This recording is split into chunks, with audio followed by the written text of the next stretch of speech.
So students, very good afternoon. Good afternoon, sir. Good afternoon, sir. Good afternoon, good afternoon. कल हम लोगों ने assessment के ऊपर कंटेंट किए थे और आज स्क्रीन खोलते ही आपको इसमें अलग से दिखाई दे रहा है निरूपम। यहाँ पर मैंने इसलिए इस बुक को लिखा है क्योंकि इसका ही चैप्टर आपको पढ़ाने के लिए यूज करने जा रहा हूँ। तो यहाँ पर आप देखें गुड्स एंड सर्विस टैक्स की इनकी बुक है और इनको डॉक्टर विपुल विनोद ने लिखा हुआ है। ये भी एक सजेस्टेड बुक है, इसका भी आप यूज कर सकते हैं। इसी का ही इनका चैप्टर है, chapter number 5, assessment of tax. Assessment of tax क्योंकि कल कुछ बेसिक टर्म्स बताए थे कि सेल्फ असेसमेंट होगा, जैसा कि आपको यहाँ डिटेल ऑफ सेक्शन दिख रहा है 59, 60, 61, 62, 63, 64। 59 में सेल्फ असेसमेंट, 60 में provisional assessment, then scrutiny of return, assessment of non filer of return, assessment of unregistered person और फिर इन सबकी मिलाकर समरी। कुछ इंट्रोडक्टरी कल वर्क हुआ था असेसमेंट के ऊपर, मगर आज कुछ एक्सटेंट पे जाकर वर्क करना था, इस वजह से इतने टॉपिक को कवर अप करना है। मीनिंग आपको कल मैं बता चुका हूँ टेस्ट असेसमेंट के ऊपर। किसी को कुछ अगर दिक्कत है मीनिंग को समझने में तो मैं आपको यहाँ पे हेल्प करूँ। बेसिकली टैक्स असेसमेंट में ये 4 क्वेश्चंस जो हैं उनके ऊपर हमें ध्यान देना होता है। क्या है ये? Whose tax liability is assessed. जैसे मिस्टर मोहन है, वो अब एसएससी हो जाएंगे, हम उनकी टैक्स लायबिलिटी असेस कर रहे हैं, पहले हमें ये ध्यान देना है। Which officer will do assessment, then what will be the process of assessment. कल बताया था रेगुलर असेसमेंट के साथ डिफरेंस भी किया था हम लोगों ने सेल्फ असेसमेंट का। Then how will tax be assessed. यही सब चीजें इस चैप्टर के अंडर में आपको पढ़नी होती हैं। आगे बढ़ते हैं। डेफिनेशन। बेटा डेफिनेशन जो है वो आप राइटर की दे सकते हैं या फिर आप डेफिनेशन एक्ट के थ्रू दे सकते हैं। अगर आप एक्ट के थ्रू दें, जैसा कि यहाँ पर एक्ट में आपको दिखाई दे रहा है असेसमेंट के लिए, this one assessment means determination of tax liability. तो ये ऊपर के क्वेश्चन से पता ही चल गया कि हम टैक्स लायबिलिटीज को डिटरमाइन कर रहे हैं under this act and includes self assessment. कल इंट्रोडक्शन हुआ था सेल्फ असेसमेंट का, तो नाम याद रहेगा reassessment, provisional assessment, summary assessment और बेस्ट जजमेंट असेसमेंट। ये सारे ही टर्म आप इनकम टैक्स एक्ट में भी पढ़ सकते हैं। अगर यहाँ पर सीजीएसटी एक्ट 2017 के सेक्शन 2 सबसेक्शन 11 के थ्रू जब मेंशन करेंगे तो स्टूडेंट्स ध्यान रखिएगा कि आपको ये सेक्शन भी मेंशन करना पड़ेगा। वैसे मैं बता देता हूं कि जहां जरूरत नहीं है, मगर डेफिनेशन के लिए जरूरत पड़ती है। आते हैं अब टाइप ऑफ असेसमेंट में। ये चार्ट ओवरऑल कंटेंट को कवर अप करता है। इसके साथ में देखिए असेसमेंट जो है वो टैक्स पेयर के थ्रू, जब कल आपको डाउट हो रहा तो ये होता कि सेल्फ असेसमेंट, अगर टैक्स पेयर अपने आप से खुद से असेस करता है तब हम लोग सेल्फ असेसमेंट टर्म को यूज करते हैं। और इसके अलावा कंडीशंस जो होती हैं वो सारी की सारी इधर गिवन है। 1 provisional assessment, 2 summary assessment, 3 scrutiny assessment और 4th है बेस्ट जजमेंट असेसमेंट। अभी सब पे आते हैं धीरे धीरे। यहाँ पर देखिए अथॉरिटी के थ्रू ही इसके ऊपर काम होगा। हाँ राजेश कुछ कहना चाह रहे हैं? Yes No, sir. No, sir. Okay. तो दूसरा जो पोर्शन है वो अथॉरिटी के थ्रू है। अथॉरिटी को हम लोग बोलते हैं असेसिंग ऑफिसर। इसमें जो एसएससी है उसका रोल बहुत ही कम हो जाता है। तो ये एक ओवरव्यू चार्ट है जो 4 टाइप्स ऑफ टैक्स को आपको शो करता है जो ऑफिसर के थ्रू होते हैं, और टैक्स पेयर जो है वो सेल्फ असेसमेंट के लिए वर्क करता है। इसमें किसी को कुछ पूछना है? No, sir. No, okay. sir. Then सबसे पहले हम लोग सेल्फ असेसमेंट पे आते हैं, जो कि नेम से क्लियर है। सेल्फ असेसमेंट का मतलब है जो एसएससी वो खुद एसेस करेगा। जैसे कि यहाँ दिख रहा है when the tax pair himself decide and calculate. तो इम्पोर्टेंट बात क्या आ जाती है कि वो डिसाइड कर लेता है कि हम कैलकुलेट भी करेंगे और उसके बाद में अमाउंट का पेमेंट करेंगे।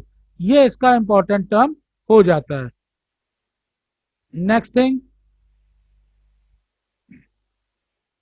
अब एक्ट इसको क्या डिफाइन करता है? Every registered person self assess the tax payable under this act and of furnish for each tax period as specified under section 39। तो आप कहने में आएगा सर ये सेक्शन 39 और 59 क्या हम लोगों को लिखना होगा?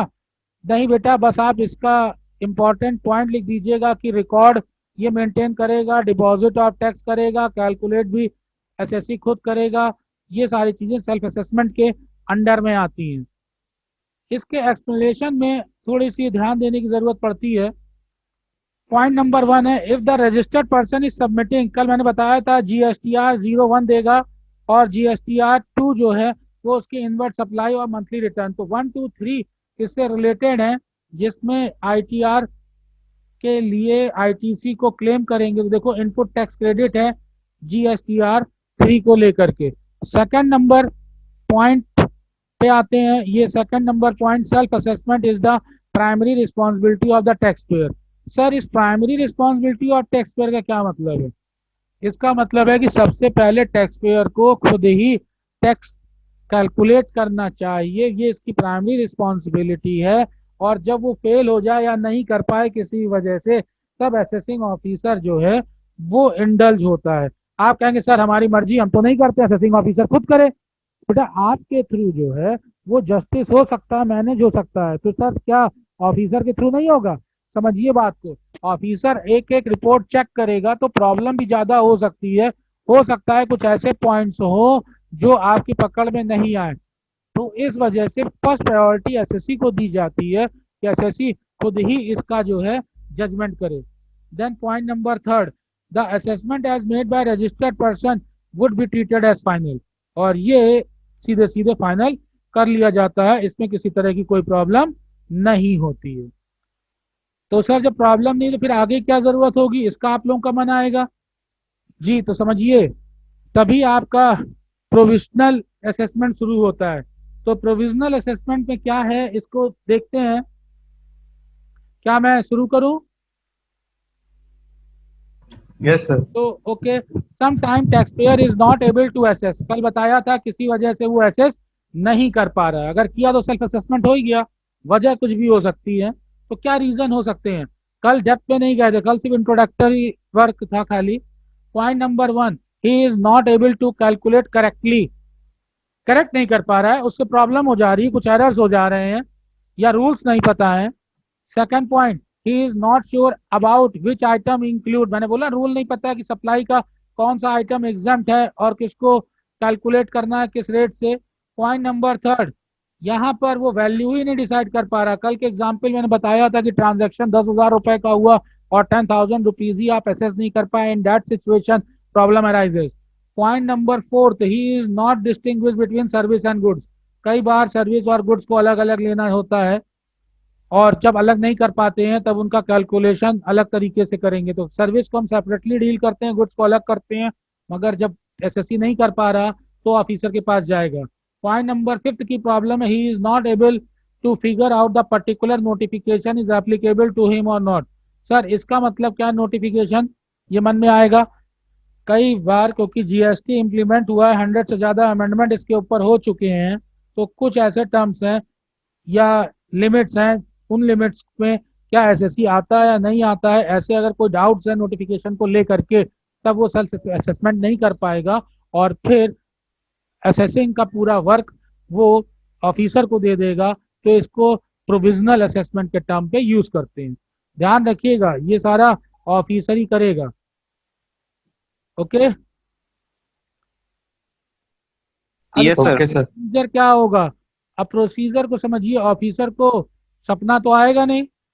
कल मैंने बताया था कि एप्लीकेशन देंगे, रिटर्न फॉर्म पर देंगे, तो यही उसका प्रोसीजर है कि एप्लीकेशन दिया जाएगा।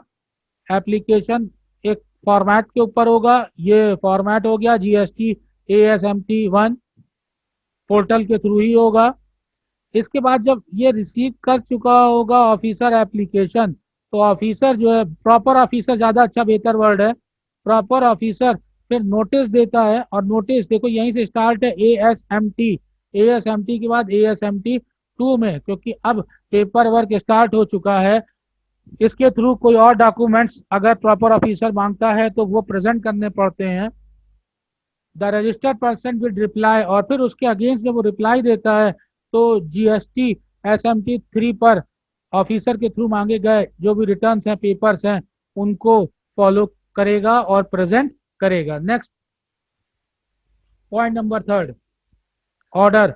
अब ऑफिसर क्या करेगा, उन्हीं रूल के थ्रू एसेस करेगा। एसेस जब भी करेगा, कल की डेट में मैंने बताया था कि 90 डेज की लिमिट देख सकेंगे, विद इन पीरियड जो होगा 90 डेज होगा, उससे ज़्यादा नहीं हो सकता। तब ये GST ASMT 4 के ऊपर अपना एसेस करके अमाउंट बताएगा। यहाँ तक थोड़ा फास्ट हो रहा था, आपको लगेगा, मगर कल हम लोग इतना सब चीज़ें कर चुके हैं। ऑर्डर के बाद then to execute the bond, फिर कुछ बॉन्ड वगैरह भराने थे, उनका हम काम कर लेंगे, ये हम लोग कंप्लीट कर चुके थे। आफ्टर देन फाइनल असेसमेंट करेगा, और फिर टाइम लिमिट और final assessment. Final assessment by officer needs to be finalise under 6 month of provisional assessment. तो यहाँ ध्यान दीजिएगा कि जो प्रीवियस मंथ्स हैं उनके अलावा इनकी बात हो रही है। कल हम लोगों ने प्रोविजनल असेसमेंट के ऊपर बात कर ली थी। आज अब इसके आगे आते हैं पॉइंट नंबर 3, क्योंकि कल हम लोगों ने स्क्रूटनी असेसमेंट को नहीं पढ़ा था। इसकी बात करने जा रहा हूँ, स्क्रूटनी असेसमेंट। स्क्रूटनी असेसमेंट जैसा कि नाम से क्लियर, जैसे आप कॉपी चेक करते हैं, करवाने जाते हैं और नंबर आपको सही नहीं मिलते तो आप स्क्रूटनी करवाते हैं कि मुझे नंबर सही नहीं मिले हैं सर, ऐसा होता है कि नहीं होता है? ये नाम Yes, से sir. क्लियर है कि एक बार काम हो चुका होता है, उसके बाद में दूसरा वर्क है। तो पॉइंट नंबर 1 पे हम आते हैं। Assessment officer validates all the documents and return submitted by the tax payer time to time and serves a notice if any discrepancy is found. इसका मतलब ये है कि अगर सेल्फ असेसमेंट हुआ, सेल्फ असेसमेंट के हिसाब से जो डॉक्यूमेंट दिए कि हमारा टैक्स इतना होता है, सपोज करिए कि 1 लाख रुपीज टैक्स बताया, और असेसिंग ऑफिसर जो है उसको लगता है उन पेपर को देख करके कि नहीं भाई ये तो ठीक नहीं है, तो इस कंडीशन में वो GST ASMT 10 का यूज करके नोटिस सर्व करेगा और सारे डॉक्यूमेंट मंगा करके फिर से चेक करेगा। अच्छा, तो अब जब ये नोटिस असेसिंग ऑफिसर से SSC को मिल जाती है तो SSC क्या करेगा, नोटिस रिसीव करने के बाद में जो टैक्स पेयर है वो क्या क्या काम करता है, except the mention penalties and pay tax amount. इसका मतलब है कि अगर वो मैनेज समझ जाता है कि ये हमने गलत किया था और असेसिंग ऑफिसर ने सही अमाउंट बताया है, तो फिर जो डिफरेंस होगा उसको कायदे से चुपचाप ईमानदारी से पेमेंट कर देगा, अगर वो इसको एक्सेप्ट कर देगा। और दूसरा, अगर एक्सेप्ट नहीं करेगा तो मना करेगा। तो एक्सेप्ट कर लिया, सिंपल पेमेंट कर दिया, नहीं किया तो मना कर दिया, और जब मना कर दिया तो डिस्प्यूट शुरू हो गया। और बेटा जैसे ही डिस्प्यूट शुरू होगा तो फिर किसकी बात आ जाएगी, कोर्ट की बात आ जाएगी, और फिर ऐसी कंडीशन में हम जुरिडिक्शन एरिया की बात करते हैं, और ऐसे केस में फिर आगे असेसमेंट किया जाता है। अब थर्ड नंबर पॉइंट के ऊपर आते हैं। थर्ड नंबर पॉइंट ये है, आफ्टर रिसीविंग जस्टिफिकेशन, क्योंकि जो एक्सेप्ट नहीं किया तो क्या होगा कि रिप्लाई कर देता, रिप्लाई किया तो उसने बताया कि नहीं हम तो सही थे, ये हमारा एंगल है, ये हमारा जस्टिफिकेशन है। देखिए दो ही बातें थी, या तो वो उसको मना कर दे रहा है, या फिर जवाब ही नहीं दे रहा है, या फिर सीधे कोर्ट जा रहा है। तो उसके पहले स्टेप है कि कोर्ट और डिस्प्यूट आने से पहले वो अपना खुद ही एंगल रख दे, अपने पॉइंट रख दे। तो उसके जो पॉइंट्स और एंगल हैं उनको असेसिंग ऑफिसर रिसीव करेगा। तो ये थर्ड पॉइंट उसी से रिलेटेड है। इसमें क्या होगा, point number 1, drop the proceedings under section 61(2) if justification is satisfactory. बहुत ही इंपॉर्टेंट है कि जो भी एसएससी ने अपनी तरफ से एंगल रखा, तर्क दिए, पेपर रखा, उससे अगर ऑफिसर सेटिस्फाई हो जाता है तो फिर वो अपनी कार्रवाई को वहीं रोक देगा, क्योंकि कोई जरूरत ही नहीं पड़ेगी। जिस चीज पे उसको डाउट था उन डाउट्स को बेटा दूर कर दिया गया। Point number B, take further action. तो 61(2) में वो बंद करेगा, और फिर 61(3) की बात करते हैं, if does not receive any reply, क्योंकि दो बातें हो रही थी, या तो रिप्लाई करेगा तो रिप्लाई नहीं करेगा। ये देखो, अगर वो रिप्लाई नहीं करेगा तो ये वाली बात थी, और अगर उसने रिप्लाई किया तो ये वाली बात थी। इसके पहले पॉइंट में अगर रिप्लाई किया और जस्टिफिकेशन से सहमत है तो बात वहीं रोक देगा। रिप्लाई नहीं करा और सेटिस्फैक्ट्री आंसर नहीं आया तो अब केस बिगड़ा, और केस बिगड़ने का मतलब है कि बात किसके पास जाएगी? अब असेसिंग ऑफिसर के पाले में बात है, कोर्ट में उसके पास बात पहुंच गई, तो वो क्या करेगा? Start an audit. अब आपने उसकी बात नहीं सुनी तो अब वो अपने हिसाब से काम करना शुरू करेगा। Number 1, start an audit headed by department officer under section 65। पहुंच जाएगा, आपके डॉक्यूमेंट्स खोलेगा, देखेगा, या ऑडिटर जो है कोई चार्टर्ड अकाउंटेंट जिसे आप जानते हैं उसको कमिश्नर अपॉइंट कराया होगा, उससे चेक करवाएगा, और फिर ही में टेक फॉलोइंग एक्शन। क्योंकि जब आपने बात नहीं मानी तो बिल्कुल पुलिस इंस्पेक्टर की तरह आ करके ये सब काम करेगा। क्या करेगा? इंस्पेक्शन करेगा आपके सारे डॉक्यूमेंट्स का, कि book of accounts, ledger, cash book, subsidiary books proper show है, वेरिफिकेशन हुआ है या नहीं हुआ है, मैच करेगा। कुछ और इंफॉर्मेशन चाहिए तो वो उनको सर्च करेगा, डॉक्यूमेंट्स को आप रोक नहीं सकते। साथ में एसेट्स उसके साथ की जो होंगी उनको भी सर्च करेगा। कोई डॉक्यूमेंट्स लगता है कि उसके जरूरत के हैं तो उनको सीज कर देगा, सील करके अपने साथ ले जाएगा, देन जरूरत पड़ी तो आपको अरेस्ट भी कर लेगा। ये पॉइंट्स जो हैं बहुत ज्यादा इंपॉर्टेंट होते हैं। फिर इनिशिएट डिमांड एंड रिकवरी, अभी आप मैनेज कर सकते हैं तो डॉक्यूमेंट्स वगैरह फाइल करके चीजें यहाँ पर मैनेज हो सकती हैं। अब हम आते हैं अगले पॉइंट के ऊपर जो कि बेस्ट जजमेंट है।